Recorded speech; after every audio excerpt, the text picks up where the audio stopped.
You don't have to. No, I have to. I just got to. Well, Thank you. I pledge allegiance to the flag of the United States of America and to the republic for which it stands, one nation, under God, indivisible, with liberty and justice for all. Okay. Is there any, we have nothing to add to the agenda, right? Okay. Do I have a motion to adopt the agenda as presented? Second. All in favor? Aye. Motion so carried. Anybody here for public comment? No public comment? Then let's turn the meeting over to the chief. Okay, so first thing is you'd like to do is the monthly report. Yes. Which I'm not so sure we got one. You received it at the last commission meeting. Oh, at the last commission meeting, okay. The last commission meeting for this month? Yeah, it was hand delivered. Okay. But you know, with your move and stuff going on. Yeah, I know, it's really. Well, I just gave Carol the August and September ones to file. But I You didn't, filed that one too? huh? The October filed one? this one too, yeah. I guess maybe. Well, this is the September one because we're always that month behind. Okay, so I just gave it the September one to file. Okay, so that. And we did August. I was trying to clean up the office as well. All right, we have 2 defensive actions for the month. The first one involving 2 use of force sheets. Involved a 22-year-old male, Hispanic, 5'6", 160 pounds, medium build. He was being charged with disorderly conduct and resisting arrest. The subject was told that he was under arrest for disorderly conduct, and he attempted to flee from the officers. The officers had to grab onto him and physically direct him to handcuff him and get him to the car. There was no... he was checked out by a New Paltz rescue because in the process of going to the car, trying to pull away, he hit himself against the car, but no serious injury. He was RMA'd, which means he refused medical attention, and that was no further. But that was both just physical direction used for him. The second use of force has 4 reports filed, 3 of them involving one individual. 21 years of age, black male, 5'10", 180 pounds, medium build, charged with resisting arrest, disorderly conduct, and obstructing governmental administration. This individual, there was 3 officers filled out a report for. Each of them, when the subject refused to take direction of backing away from a crime scene that we were dealing with, tried to pull away from the officer, so 2 officers, one had each arm, and directed him to the ground to handcuff him. He was still struggling with the officers, so a 3rd officer came in to assist holding his arm while they cuffed him. What is obstructing government administration? It's interfering with an investigation or allowing officers to conduct their job, you know, whether it be interfering with the investigation itself, not allowing them by interfering physically when they're trying to accomplish their job. That individual was checked out by New Paltz Rescue Squad and transported to one of the local hospitals. He was complaining of rib pain, and he was treated and released from the hospital with no further. Alcohol and or drugs is definitely a part of the equation on that involving this individual. The other subject that was had a defensive action report, 21 years of age male, black, 5'10", 180 pounds, medium build. Oh, sorry, that was the same one. I thought that sounded a little familiar. 21 years of age, male, Hispanic, 6'2", 290 pounds, large build. He was charged with disorderly conduct. The officer, when attempted to place him under arrest, he identified himself as a police officer, and he was in the middle of a fight taking place when this occurred. The officer used an arm bar on him in order to gain control of him, put him to the ground, and handcuff him. No injury was reported on him. That individual was a kind of a big brawl that took place, and as the officers were dealing with this, as well as an assault that occurred at the same time, a person was knocked unconscious. The other individual that I referred to first in that case was refusing to get out of the area and clear the area where we were trying to clear the street. That's where the charges of obstructing came in and disorderly conduct. That's all I have for defensive action. I have 2 commendation letters. The first one is from the Ulster County Sheriff himself, Paul Van Borkum, just thanking our agency for assisting when the Vice President of the United States was in the county. As you know, we have members, one member right now that's on the emergency response team for the county. So the USERT team was part of that detail, and one of our members attended, so he was calling to say thank you for the assistance and mentioned the invaluable assistance with our work and coordination with other agencies. The other one is from a female, elderly female, that wanted to thank Officer Sisko for his kindness and humanity, and that he makes a fine officer. He was assisting with a vehicle, a complaint in regards to an animal being in a vehicle. There was no issue, the windows were down and stuff, but the officer was very kind to her, and she really appreciated it. And she actually told the officer that day that she was sending something in. So it's nice to actually, receive something that I can read out here as well. And that's all I have on the accommodations. Anything? Nothing else. How did Halloween go? Busy. Halloween was very busy. Being a Friday night, the parade itself wasn't as busy. Probably in the parade itself, starting from the starting location at the middle school, was only probably about 400 people. Probably a couple thousand on the streets. And as the parade comes down, people tend to join in to come up to the final area over by the firehouse. So Plattekill Avenue stays packed. Took a little while to get Main Street cleared off from all the people that were gathering around.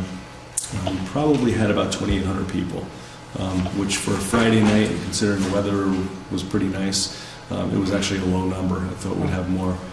We've had up to 4,000, a couple years back. Being a Friday night, when the parade was over, usually after a parade, you deal with the trick-or-treaters for a little bit, then it quiets down. But because it was Friday night, it just never stopped. There were parties going on at the local bars, which most of them did a great job, keeping the crowds under control and stuff. But just a lot of people out. Arrests were low for that night. We were busy dealing with noise complaints. We made a few noise complaint arrests for parties, and a couple fights, a couple arrests there. I think we had maybe 2 DWIs that night.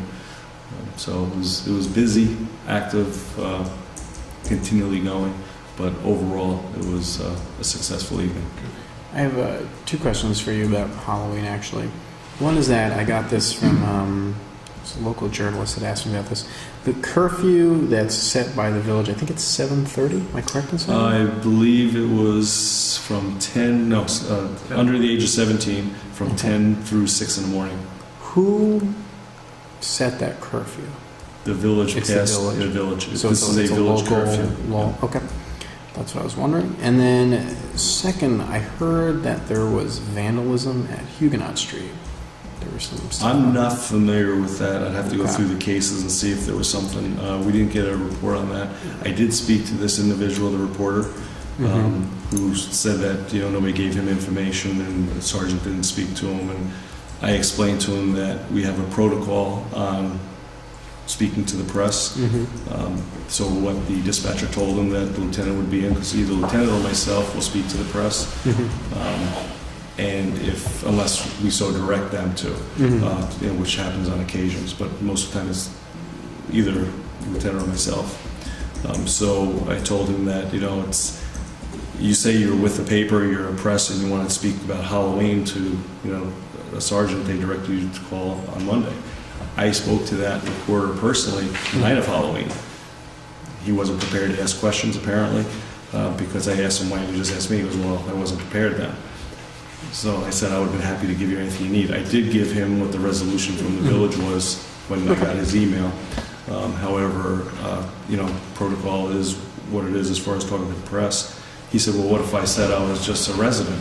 So as a resident, you could have asked what the curfew was and it would have been given to you. But when you call and say, I'm with the press and I want to talk about Halloween, they're going to say, we can't speak to you. You have to talk to the lieutenant or the chief. It's just what our protocol is. So I think it was explained well. He thinks that our policy should be changed. But, we'll determine that down the road, I guess. Okay, cool. Nothing else. Okay, nothing else? What about, there was just recently,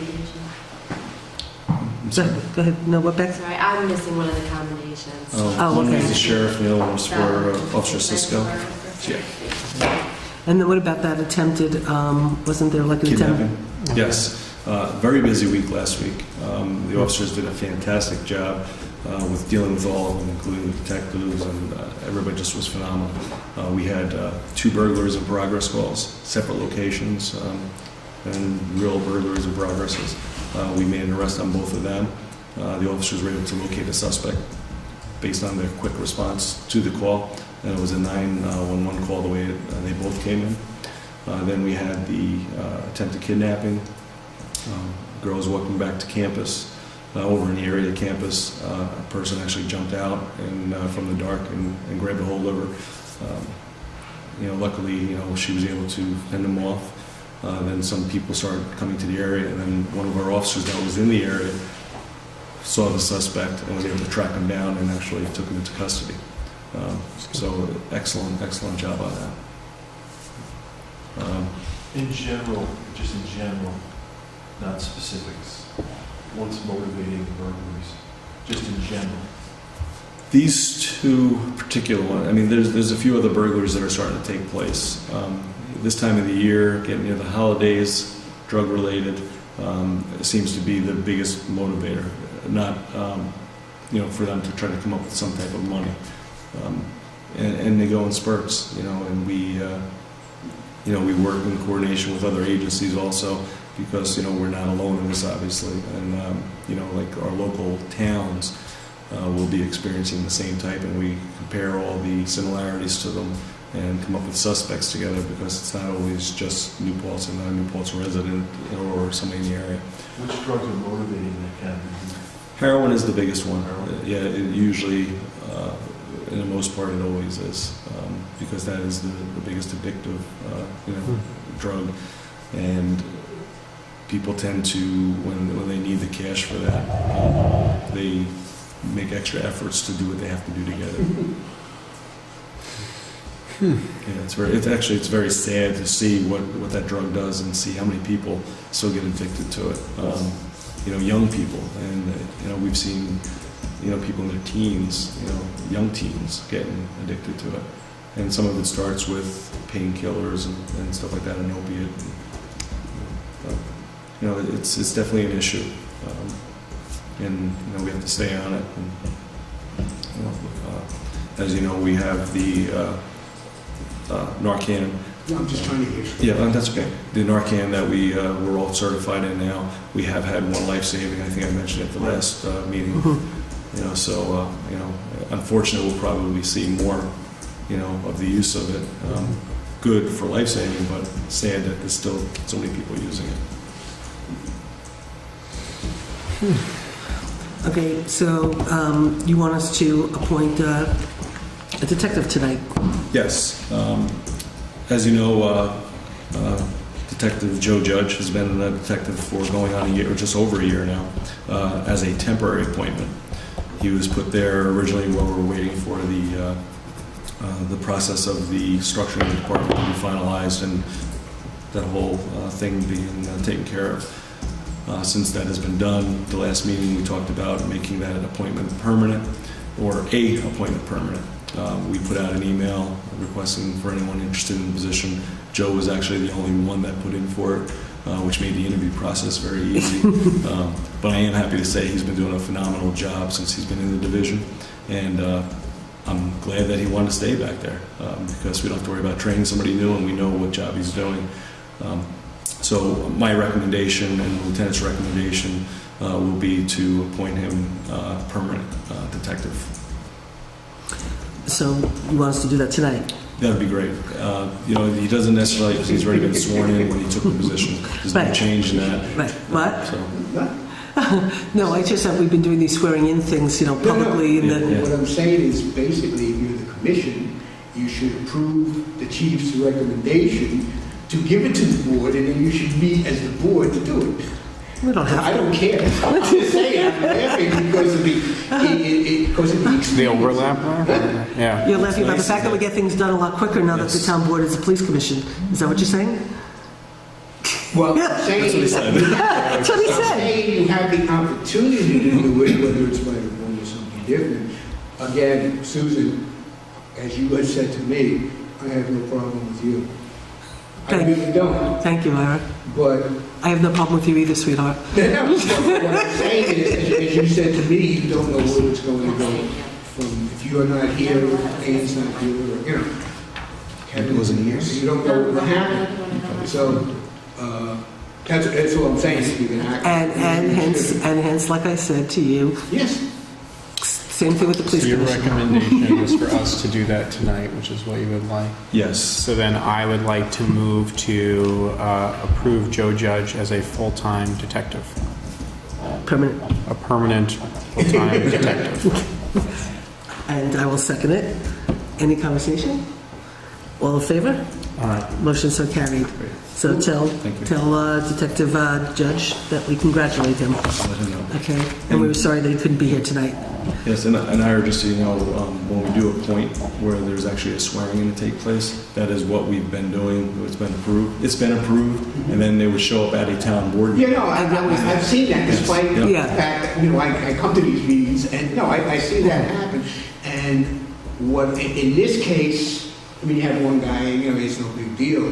But in the other cases, Chief, I'm very honest with you, where they're not being interviewed by the quote-unquote commission, you know, I think that there should be that other step. This is a simple, no big deal. You've done this on a couple of other items, which made sense because you don't have to wait 3 weeks to get something done. And it makes sense, and I have no problem personally in you know, most of the stuff. It's just there are certain instances where you're rubber stamping that I think it should be a step-by-step. But that's just my opinion. Well, I don't think for the moment this police commission, this town board police commission, has necessarily rubber stamped anything per se.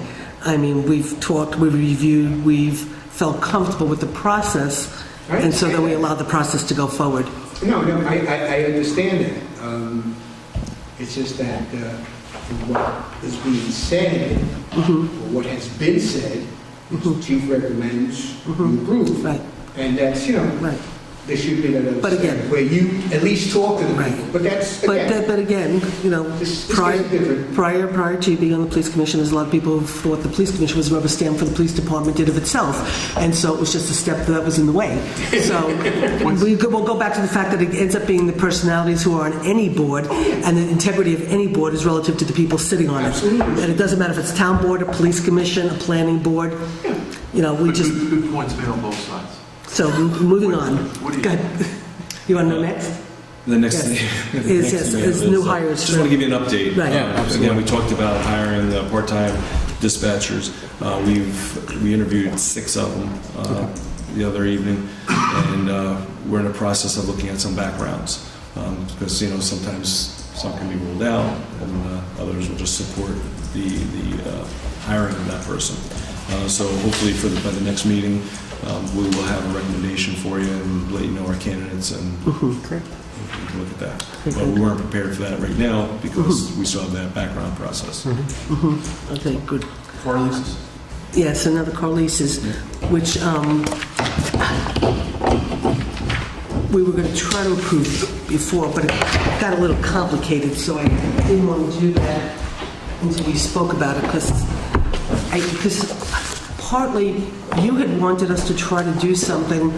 Remember, if you remember correctly, we had that incident with HBO, and we ended up getting some revenue for insurance for the police cars. So it just comes in as revenue. Technically, we could just leave it like that and just move forward with what we do with the leases.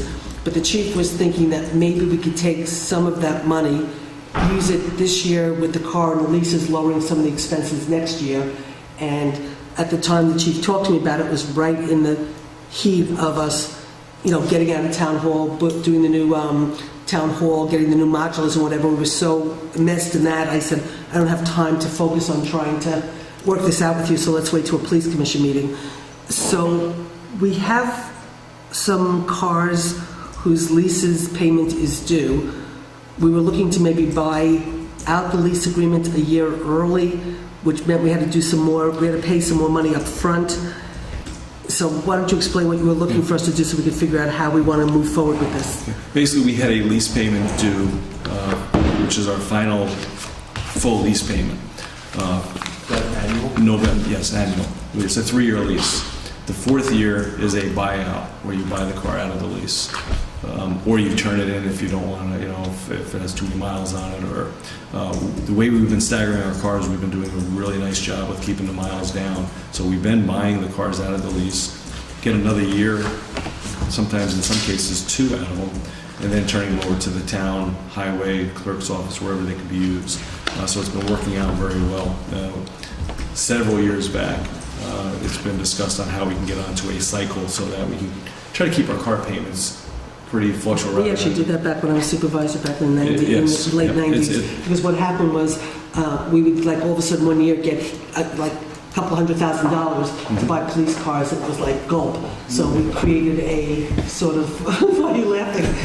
So we created a phase in, so we were constantly on top of leasing and buying, you know, every year or so. So it was never a major expense. Why are you laughing at me? Go That's what I ahead. want to know. I don't know. So it keeps a fairly level lease, you know, where we go from 5 to 6 cars in a lease at a time. And you know, when you drop to 5, we're usually buying 1 out of the lease. So depending on how the rotation is. So basically, what happened was our lease was due for this payment. That's the last one for 2 cars. Next year, I was putting in the budget to purchase that out of the lease, which is $4,000 per car. So instead of the lease payment being 12. They're 4,000, and we get another year out of them. That helps out again with the flow of the cars and keeping the cars. Because one of our cars was involved being struck while doing a detail, it was parked. They were directing traffic, and another vehicle backed into it. They paid the town for the damage totaling of the vehicle.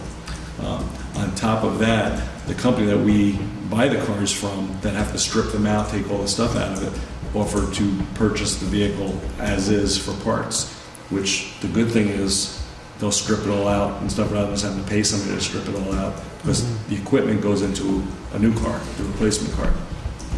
So seeing that we've been dealing with the company, it made good sense, and it also, we got more money than just what the value of the car was. Sometimes when that happens to a car, sometimes we end up being a little better off, you know, because the car, we end up getting its full value based on the type of vehicle it is, rather than it being a police car and what have you. So at any rate, we had $8,000 that was given to the town, which was the same amount that was going to be to buy them out of the lease. So to keep next year's budget, not including that in the budget, see that we had the revenue coming back in, I asked if we could put it right towards the lease payment. We got a buyout figure. It ended up being actually a little bit less than $8,000 because of paying it off a few months early, and that's where we were at. So that's for 2 cars? Yes. What are you doing with the car that was destroyed? That is being replaced. I put in a budget to replace the sergeant's vehicle, and we take the sergeant's vehicle and it rotates into where that car was.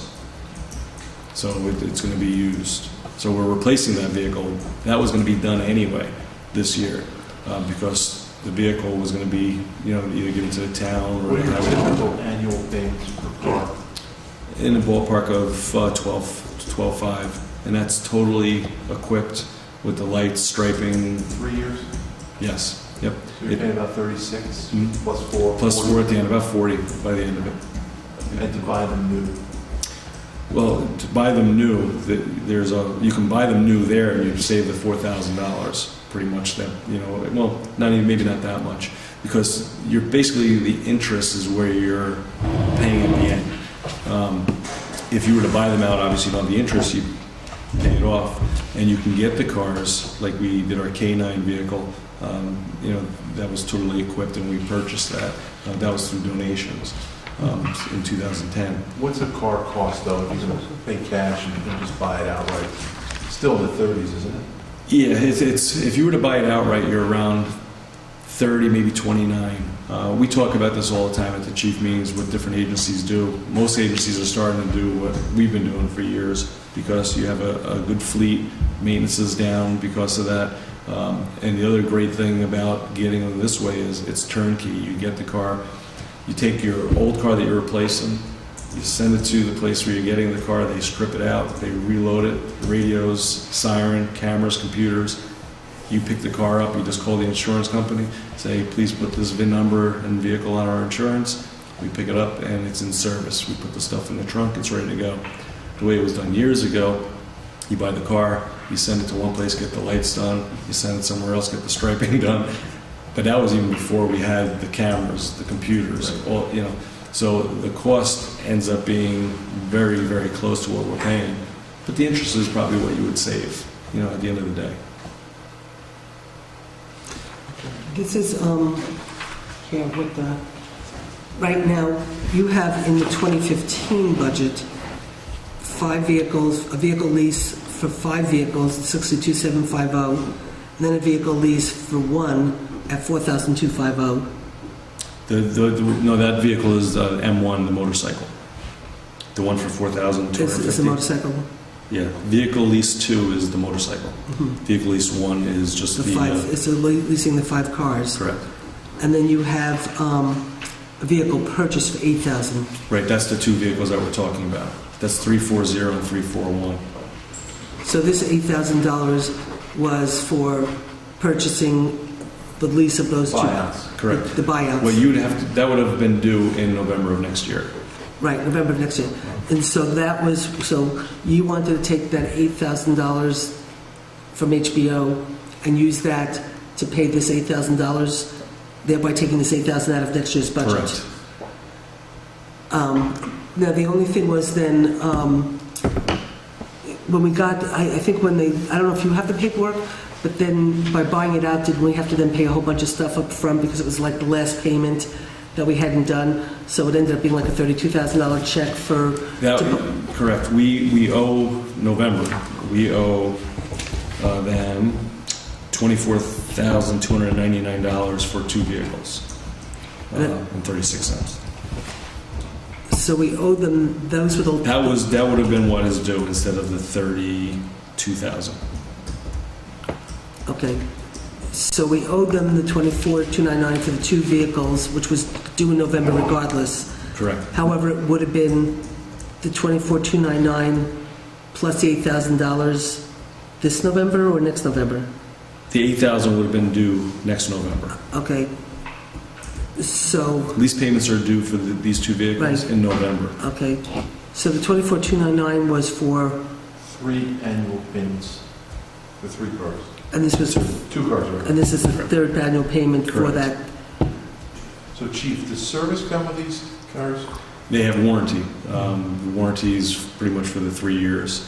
So 3 years, whether we own them 36,000. outright or not doesn't affect the warranty, correct? Correct. So now, so the check that I was being asked to sign on Friday, which I didn't sign because I knew we hadn't approved it, because I had said to you, let's put it off till a police commission meeting when I can, the board can focus on it. So I knew we hadn't approved it, and so I couldn't sign the check on Thursday because I hadn't been authorized to. So, and I knew we were meeting tonight, Sure. but the check was for $32,000 That's It's the 24 plus the buyout. plus the 8,000 buyout. buyout. Okay, Then that would come off, then I would take that out of next year's budget, the Okay. 8,000. Because instead of paying it next November, okay. basically we're taking the So we money had the this year. 32,000, we had the 24 in the budget, but then the 8,000 we got extra through, there's no downside to this. except for the fact, the only thing is, I just don't know what we estimated for revenue in general from, we estimate revenue in terms of insurance coming back in and all that kind of stuff. Right. But, so it could have come in as revenue, but now we're spending against it. But it's okay, because we're taking the 8,000 out of next year, Next and year's budget. so if everybody's okay with that, we can, There's no downside. To buying it now outright? So, yeah, these are payments that they would get next November, right? Correct. And they don't discount the number if you pay a year early. do they? They do, actually. I mean, if we paid it, I think they gave us if we ask them now if it's not paid, I don't know, I think it was supposed to have been paid. it was supposed to be paid for Friday, I think, Thursday or Okay. Friday. So they may now say, well, that buyout statement is no good, now it's this much. It's still not gonna be as much as the 8,000, it's still gonna be a little But bit you can under still that call them because and it's early. but you can call them and do what Kevin would like you to I do. can always try to do my magic. What you could do is call them and basically say, we lease so many cars from you and whatever, and the town was in a crisis situation because of having to move and whatever, and they couldn't, whatever. It's only a couple of days, and they did approve it last night, so the check's already cut. And I can sign it tomorrow, and it can be Federal Express to them. Okay. If they want to wait for a new check to be cut, I think we just send it, Send it and right with we'll just, if okay, they so we'll just... complain about it, I'll give them my Unless they use So then I'll- their federal. my pixie dust, is that what you call it? So you mean I'll just sign it, we can either Federal Express it to them, or we can just mail it? Their account. If they want it overnight, yeah. They can just- Well, no, we were supposed to, the bookkeeper wanted us to sign it and overnight it so they got it in time so we could meet the deal. I wouldn't sign it because I knew, A, we couldn't find the they couldn't find the minutes to back it up. And then I went back in and looked through the emails to see if it was the one that I had the conversation with you about. And that's when I said to Arlene, no, we never approved it because I said, we're not going to do this right now because it's a little more complicated than... And so I said we never did approve it, so I couldn't sign it because I was We not couldn't send the authorized to check do it. until we had it vacuumed off with that. Right, it was remediated. Well, now it's got to be remediated because it's already in the office, it's cut, it's there, so now it's got to be remediated before we can send it out. Are you moving this? I will move it. Okay, so what are you moving? I am moving that we purchase car number 340. 340 and 341, that we purchase those cars a year early, By man at least, or and buy them out of the lease a year early, For not to exceed, $33,000. no, 8,000, right? well, no, no, we it's have to- the lease payment plus. But the lease payments were committed to pay. Yes, Correct. okay, for buyout not to exceed 8,000. That's what it is. Yeah. And it's actually going to be a little bit less, no matter how you look at it, because it's going to be early. Okay, And I'll second that.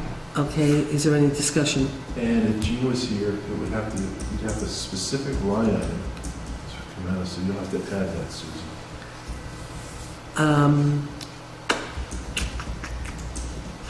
Well, technically, okay, so it'll come out of, it's probably a revenue line, so I'll get the revenue line. And I'll let you know what that is. He seconded it. All in favor? Aye. Aye. Okay. I think that's it, right? Nothing else? So we're gonna take that out of next year's budget. So we can take the $8,000 out of next year's budget. Okay. So, how you like that, Ira? I like it. No, I mean, you're, in this particular meeting, just my humble opinion, you're acting actually as a police commissioner. You're asking questions, which are, you're supposed to do, as a commission, not as a road run. And, the switching hats does make things a little bit more efficient in most instances. But if you compare this to some of the other meetings, this was a real police commission meeting as far as I'm concerned. Because that's what you're supposed to do, is question, ask, and justify, and then we would forward it obviously to the town board. But if you don't do that, then people just don't do it.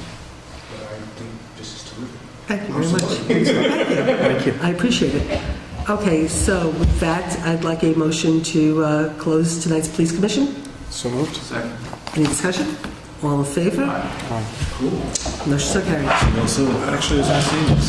Kevin, that's what Yeah, that's true. I know you guys are so busy with the